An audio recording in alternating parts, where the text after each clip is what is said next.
Lieber Hermann, herzlich willkommen im Change Rider. Toll, dass du dabei bist. Philipp, freue mich, dass ich dabei sein kann. Covestro, was tut ihr? Jeder kennt Covestro und jeder verbindet es nur nicht mit dem Namen. Denn alle nutzen wir die Produkte, jeder hat einen Kühlschrank zu Hause, jeder hat eine Matratze zu Hause und in all diesen Produkten sind unsere Produkte drin.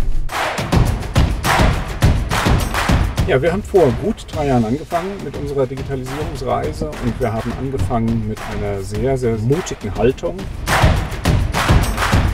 Wir werden mit der Digitalisierung nur dann in großem Umfang erfolgreich sein, wenn wir es in der Organisation, mit der Organisation machen. Ja. Heute sind wir mit dem Change Rider Team in Nordrhein-Westfalen. Wir fahren Hermann Bach. Er ist Senior Vice President beim DAX-Player Covestro. Er ist unter anderem zuständig für das Thema Innovation. Mit ihm spreche ich über das Thema Digitalisierung und Transformation des großen DAX-Players und vor allen Dingen über das Thema B2B-Plattformen in der Digitalisierung. Dort hat Covestro schon einiges gemacht und noch Großes vor. Ich freue mich sehr auf die Fahrt.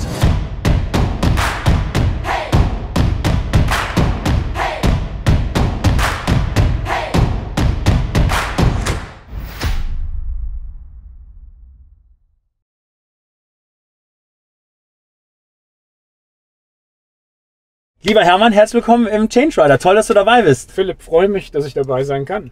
Toll und vor allen Dingen in der traumhaften, wir haben gerade ein paar Außenaufnahmen schon gemacht, in der traumhaften Bonner Südstadt. Das ist wirklich großartig. Wir haben ja selten so schöne Startorte hier sozusagen für die Fahrt. Wunderbar. Ja, die Südstadt ist ein wunderschönes Fleckchen Erde. Schön, ja, wunderbar. So, und jetzt, ich sag mal, normalerweise machen wir nicht so klassische Vorstellungsrunden von Firmen, aber ich glaube, ihr seid einer der wenigen DAX-Player, wo man wahrscheinlich mal erzählen muss, was ihr denn so macht. Covestro, was tut ihr? Ja. Jeder kennt Covestro, jeder verbindet es nur nicht mit dem Namen. Denn alle nutzen wir die Produkte, jeder hat einen Kühlschrank zu Hause, jeder hat eine Matratze zu Hause, jeder oder viele fahren ein Auto heute noch und in all diesen Produkten sind unsere Produkte drin. Okay. Ja, auch in Sportartikeln, in Turnschuhen, in Fußbällen. Wir beliefern alle möglichen Industrien mit hochwertigen Werkstoffen. Okay, das heißt also, seid ihr eigentlich ein Chemiehersteller oder wie? Chemie- und Polymerhersteller, weltweit tätig, gut 14 Milliarden Umsatz, ehemals Teil von Bayer, deswegen kannte man uns nicht und wir sind eben seit 3 Jahren als eigenständiges Unternehmen an der Börse und mittlerweile im DAX, weil wir so erfolgreich sind. Okay, gut, ja, cool, ja, super.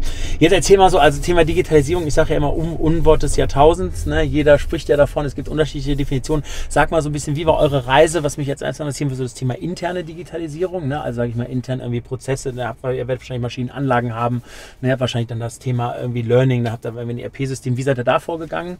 Und dann natürlich das Thema klassisch, ne? Wo jetzt auch die meisten ja auch von sprechen, Kundenschnittstelle, ne? Wie kann man da irgendwie analoge Prozesse digital machen und was habt ihr da sozusagen gemacht? Erzähl mal ein bisschen was von der Reise.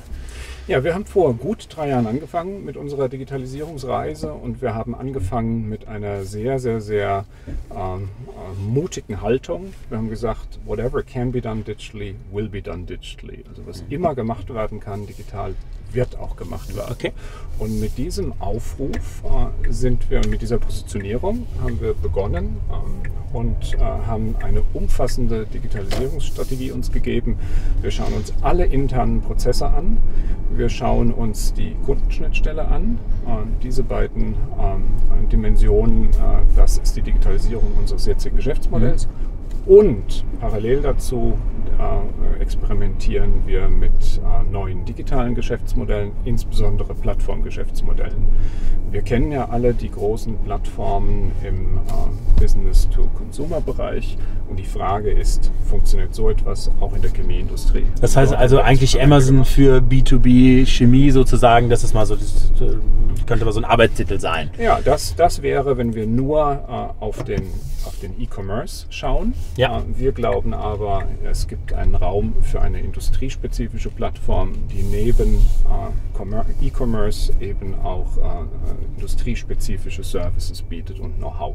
Okay. Das ist die Richtung, in der wir unterwegs sind. Das heißt also nicht nur quasi Produkte darüber sourcen, sondern sag mal, was können so typische was sind so industrietypische Services? Ja, man kann darüber nachdenken, dass man Logistikdienstleistungen, die in der Chemie eben auch anders sind, als wir sie sonst so kennen, weil eben Gefahrgutverordnung beachtet werden muss. Wir können uns vorstellen, dass wir technische Services dort bieten, also Informationen darüber, wie man die Produkte am intelligentesten einsetzt. Okay. Wenn man also einen Sportschuh mit gewissen Eigenschaften haben möchte, wie muss man die Materialien einsetzen? Oder wenn man eine Kühlschrankformulierung verbessern will, wie muss man hier die Materialien einsetzen? Wie geht ihr davor? Habt ihr da jetzt habt ihr da jetzt jede Abteilung durchfräst es oder habt ihr da so ein zentrales IT-Team, die sich das dann anschauen und sagen, so, das ist jetzt ist und so soll sein? Also wie geht er davor? Frage 1 und Frage 2 bei dem Thema Kundenschnittstelle.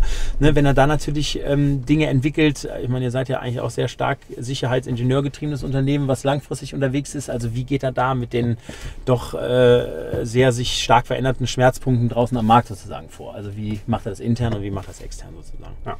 Also zunächst mal intern, wenn wir so eine Ambition haben, was immer digital gemacht werden kann, wird digital gemacht, dann braucht man natürlich eine große digitale Einheit. Klar. Und die haben wir uns gegeben mit 17.000 Mitarbeitern.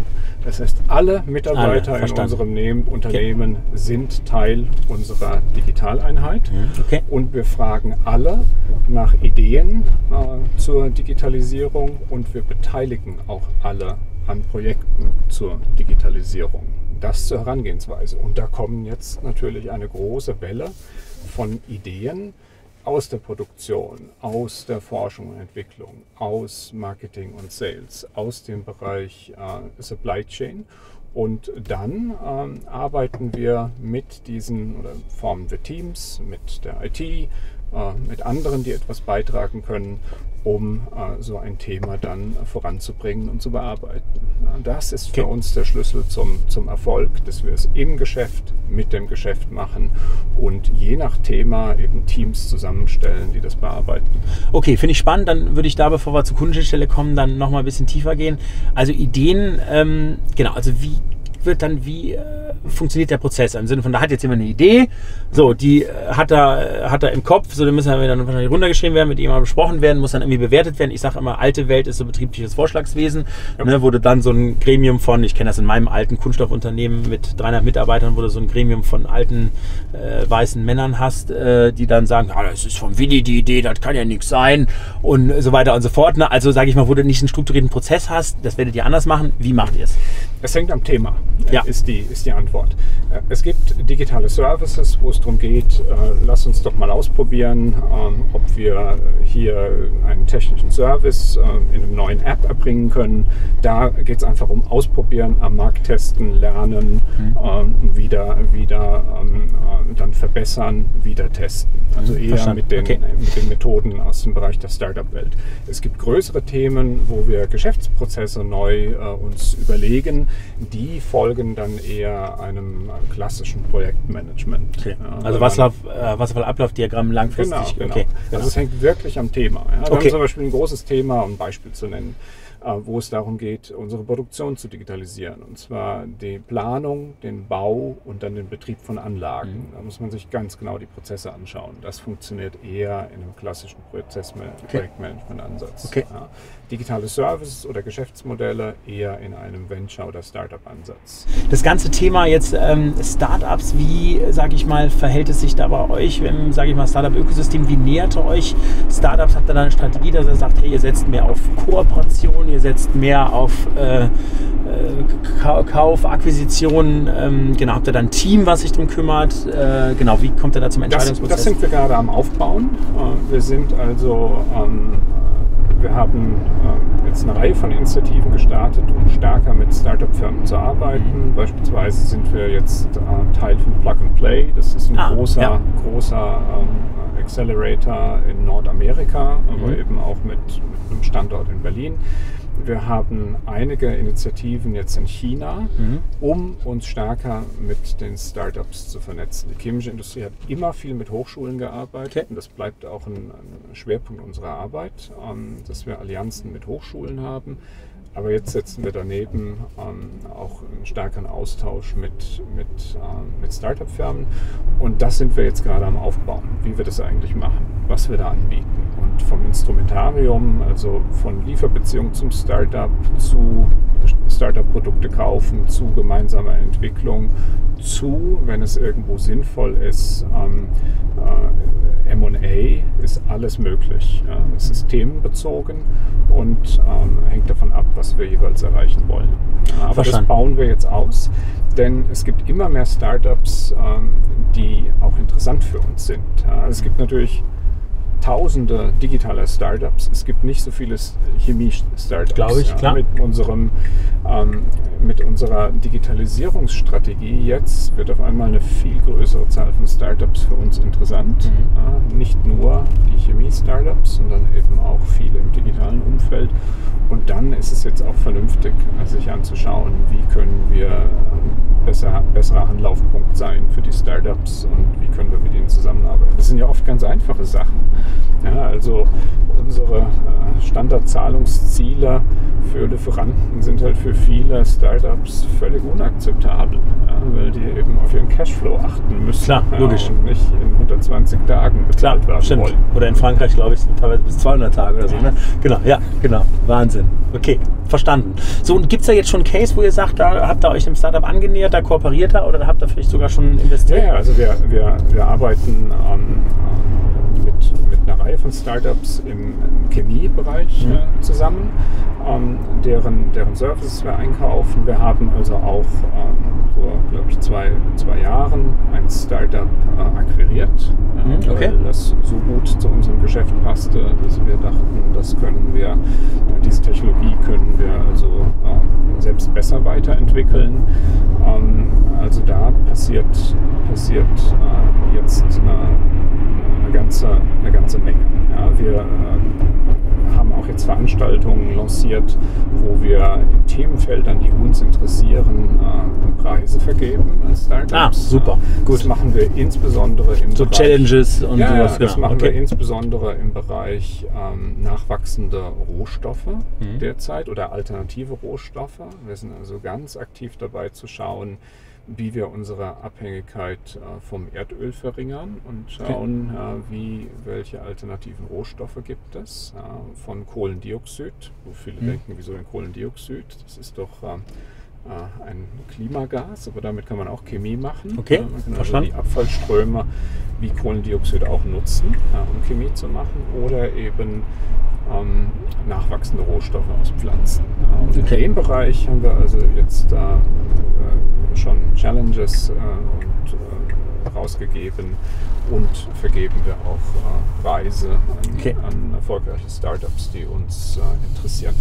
Und darüber hinaus sind wir ja auch intern unterwegs mit einer Startup Challenge, die wir lanciert haben dieses Jahr zum zweiten Mal, wo wir also nach Venture-Ideen suchen, intern.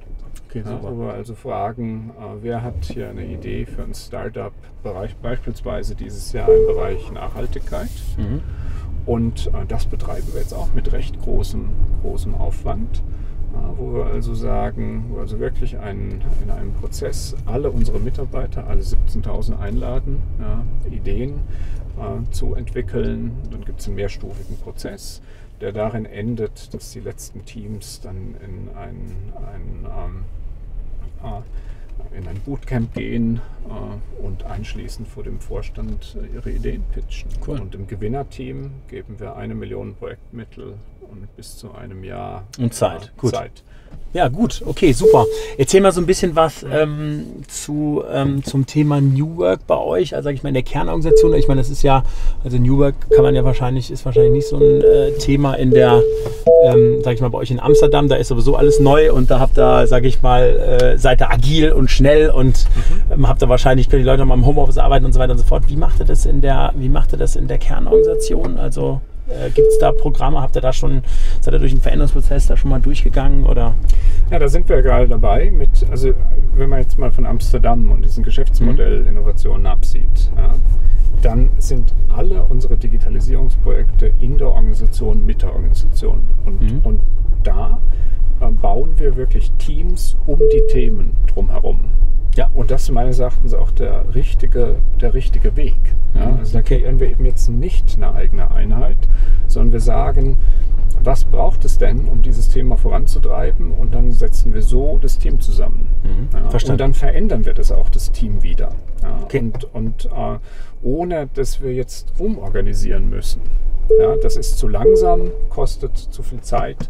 Das machen wir eben gerade so nicht. Ja, wir bewegen uns in Richtung Netzwerkorganisation, auch in der Kernorganisation, wo eben Mitarbeiterinnen und Mitarbeiter in ihren Funktionsorganisationen organisiert sind, aber dann flexibel Teams zugeordnet werden und dann wieder auch aus den Teams rausgehen, wenn die sich verändern müssen. Ja, dazu müssen wir nicht neu organisieren. Das heißt, wir lernen durch die Digitalisierungsprojekte, wie solche Netzwerkorganisationen funktionieren. Je nach Thema suchen wir uns die richtigen Leute zusammen. Und das wird auch im Management unterstützt, dass wir genau so vorgehen. Wir haben unseren Top-Management-Kreis, mit dem haben wir ein Innovation Leadership Training gemacht. Okay. Also mit der ganzen Ebene unterhalb des Vorstands, um darüber zu lernen, wie Startups funktionieren, wie wichtig Fehlerkultur für Innovation ist, wie wichtig eine kundenzentrierte oder marktzentrierte Herangehensweise ist, wie wichtig es ist, Dinge zu probieren, zu lernen, dann anzupassen. Und das unterstützen wir also auch mit so einem Training für den Führungskreis. Okay. Und von dort aus werden heute diese agilen Teams, die wir überall aus der Organisation zusammensetzen, auch unterstützt. Okay. Ich halte das für absolut essentiell. Wir werden mit der Digitalisierung nur dann in großem Umfang erfolgreich sein, wenn wir es in der Organisation, mit der Organisation machen. Ja, stimmt. Ich bin also kein Verfechter von separaten Digitaleinheiten, außer das Geschäftsmodell erfordert es, wie in diesem Plattformfall. Wechseln wir mal kurz die Ebene, gehen wir mal ein bisschen auf eine mehr Meta-Ebene nach Deutschland sozusagen. Wo sagst du, was sind so die 2 Themen, wo neben Netzinfrastruktur, das ist, denke ich, klar, ne, wo wir irgendwie nochmal besser werden müssen in Deutschland sozusagen, und was sind Dinge, wo du sagst, hey, da haben wir eigentlich sehr, sehr gute Grundvoraussetzungen, um, ich sag mal, da auch perspektivisch erfolgreich zu sein. Wir haben eine starke industrielle Basis, übrigens nicht nur in Deutschland, sondern in Europa. Und das Business-to-Consumer-Internet, dieser Zug ist abgefahren. Ja, das ist passiert in China und in den USA im industriellen Internet, wo heute wir eine starke Basis haben an Industriebetrieben. Da sind unsere Chancen in Deutschland und Europa. Und da müssen wir meines Erachtens jetzt unsere Chancen auch nutzen. Okay. Und da braucht es meines Erachtens, also eben Netzinfrastruktur ist klar. Ja, wir brauchen Zugang zu Daten, und da gehört eben die Netzinfrastruktur ganz sicher dazu. Dann wird die Frage sein, wie schützen wir diese Daten? Denn in den Industriedaten ist eine Menge Know-how drin und damit Marge. Ja, und klar, wenn wir sie nutzen wollen, müssen wir sie zugänglich machen, dann aber gut schützen. Also hier wird einiges an Innovationen notwendig sein. Nicht nur im Bereich der Informationstechnologie, sondern auch, was man Operations Technology nennt, also die Steuerungselektronik oder Steuerungsinfrastruktur für unsere Anlagen. Heute sind unsere Anlagen ganz bewusst nicht ans Internet gekommen. Also nicht cloud-fähig sozusagen, okay. Aus diesem Grund. Verstanden. Weil da ist uns Sicherheit natürlich sehr, sehr, also das wird ein Themenkomplex sein. Spannend. Der dritte ist dann, wir brauchen Leute, die mit Daten umgehen können. Und hier haben wir, glaube ich, eine ganze Menge an Ausbildung zu tun in Deutschland im Bereich Data Science. Und der allergrößte Punkt ist vielleicht der vierte, Neugier und Mut, etwas zu machen. Ich ernehme in der öffentlichen Debatte, wahr, dass wir also uns Gedanken machen über, was kann denn alles schiefgehen. Und wir brauchen eine Balance zwischen Chancen und Risiken. Und das haben wir heute nicht. Ja, wir sollten nicht nur über Technologiefolgen uns Gedanken machen, sondern auch über Technologiechancen. Absolut. Ja, das nehme ich so nicht wahr. Ja, ja, absolut. Also es gibt ja auch da aus dem ganz normalen Consumer-Bereich, ich habe jetzt das Handelsblatt angeschrieben, eine Redakteurin, die, ich mache das nicht häufig, aber in dem Fall habe ich es gemacht. Jetzt geht es ja um diese Scooter-Debatte, die Elektroroller, die ja in Städten weltweit gut funktionieren. Natürlich gibt es dann da auch Unfälle und man muss das regulieren, nicht auf dem Bürgersteig, aber wenn man das sieht, also wirklich, da wurde also ein Artikel geschrieben, wo das eigentlich komplett verrissen wurde. Da sage ich, okay Leute, hey, es funktioniert seit Jahren in anderen Städten. Ja, und natürlich gibt es jetzt im Vergleich zu Fahrradunfällen, vorher gab es keine Scooterunfälle, gibt es natürlich jetzt Scooterunfälle. Ja gut, wenn da 10.000 rumfahren, ist ja auch total logisch sozusagen. Ne? So, aber das ist schon also sehr stark, glaube ich, auch eine deutsche Mentality, da sich natürlich eher nur mit den Risiken zu beschäftigen und medial Angst zu machen. Wenn man mal in Tel Aviv im Straßencafé sitzt und dann gibt es ganz viele Scooter. Genau. Ja, ich weiß nicht, wie viele Unfälle es gibt, ja, aber wir sollten die Chancen nicht aus dem Auge verlieren. Ja. Ja, wir haben eine Riesenchance mit unserer industriellen Basis in Europa und das ist für mich kein deutsches Thema. Absolut, sondern, gut. Okay. Es ist ein europäisches Thema. Nur in Europa sind wir groß genug, um gegen die Wirtschaftsblöcke USA und China ein vernünftiges Gegengewicht zu bilden. Aber mit der starken industriellen Basis in Europa ist das unsere Chance. Und die sollten wir jetzt nutzen. Und da braucht es Mut und Tatkraft und Ausprobieren. Super, perfekt. Das war schon fast ein Abschlussstatement. Wir sind aber jetzt bei den Abschlussfragen. Du kannst es also dann nachher nochmal geballt als letzte Frage nochmal vorne in die Kamera machen. Also erstmal vielen, vielen Dank. Kommen wir zu den Standardfragen. Gibt es von dir, lieber Hermann, eine Scheitergeschichte, die du mit uns teilen möchtest? Ja klar, ja, also sonst hätte ich nichts gelernt in meinem Leben. Ja, einer vielleicht, als ich anfing bei Bayer, das ist jetzt also Vorläufer von Covestro, um die Jahrtausendwende haben wir vieles, was wir heute in der Digitalisierung machen, auch schon mal probiert. Ja, also haben wir ganz stark investiert in Automatisierung, in Miniaturisierung, in Parallelisierung im Bereich Forschung und Entwicklung. Wir hatten nicht die Computer, die man heute hatte. Wir hatten nicht die Cloud-Speicher, die man heute hatte. Aber konzeptionell war es alles vorgedacht. Was nicht geklappt hat, ist, alle Kolleginnen und Kollegen zu überzeugen, dass diese andere Art des Arbeitens einen großen Mehrwert hat. Und das wird auch heute die große Herausforderung. Es ist nicht die Technologie. Ich glaube, das wird funktionieren. Absolut, sehe ich genauso. Da sind wir damals gescheitert. Wir haben es nicht geschafft, die Vorzüge aufzuzeigen, anders zu arbeiten. Gibt's einen peinlichen Moment von dir, den du erzählen kannst? Viele, aber ich habe sie alle verdrängt. Keine Geschichte! Keine einzige, keine zerrissene Hose, kein Vortrag, wo man mal aus Versehen gerülpst hat, keine Ahnung. Zerrissene Hosen, ein paar, hat aber keiner gesehen. Achso, okay, schade. Okay, es war dann peinlich, aber eben nur für mich. Ja. Dann würde ich sagen, dann machen wir, da du die Geschichte nicht erzählt hast, machen wir doch mal eine Umfrage, werde ich mal schauen in deinem näheren Familienumfeld und Arbeitsumfeld, vielleicht kriegen wir noch eine Story raus. Da gibt es ein paar, ja. Okay, gut. Okay.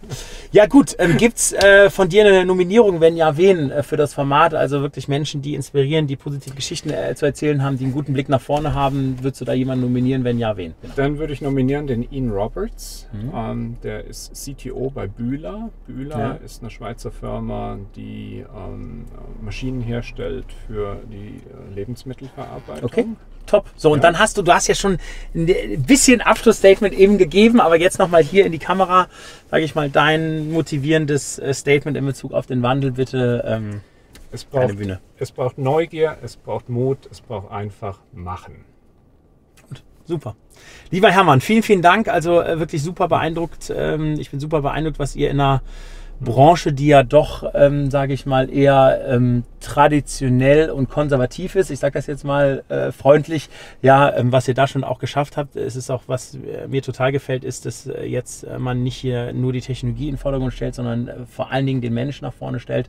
Ja, und das ist auch wirklich super und nur so wird auch eine Transformation gelingen. Ich wünsche dir da viel Erfolg auf eurem Weg da weiterhin und genau, erzähl die positiven Geschichten weiter und motiviere unsere europäische Wirtschaft hier auch das so zu machen, wie ihr es macht, weil dann haben wir auch hier alle langfristig eine Chance, auch weiterhin gut zu leben. Ja. Vielen Dank, Philipp. Ich bin gerne dabei. Super. Vielen Dank. Alles Gute.